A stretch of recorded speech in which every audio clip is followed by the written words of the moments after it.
બધું બોલે છે. કોઈ આપણી વિશે સારું બોલે છે તો કોઈ ખરાબ પણ બોલે છે. પોતાનું અલગ અલગ મત હોય છે.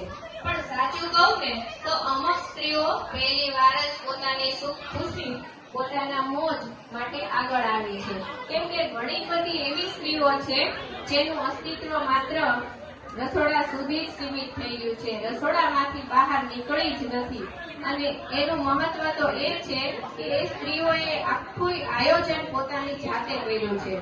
આમંત્રણથી માંડીને કેટરિંગથી માંડીને આમંત્રણ સુધીનું બધું જ નક્કી એની જાતે કર્યું છે.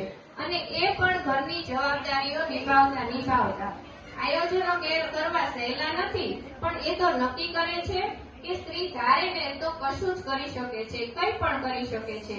અને રહી વાત પિયરની, તો બહેનોને પિયરનો મોહ કોને ન હોય? જે 20-20 વર્ષ બાળપણ વીત્યું હોય એની યાદ કોને ન આવે? અને આજે એ યાદ તાજી કરે તો એમાં કઈ ખોટું તો નથી કરતી ને?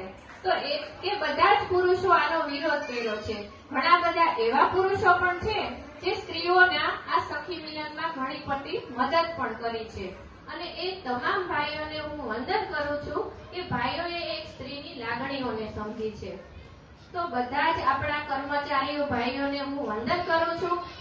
આપણા સખી મિલનની તમામ સખીઓ વતી હું વંદન કરું છું કે આપણા સખી મિલનનો તમામ ખર્ચ તે પોતાના પર લઈ લીધો છે.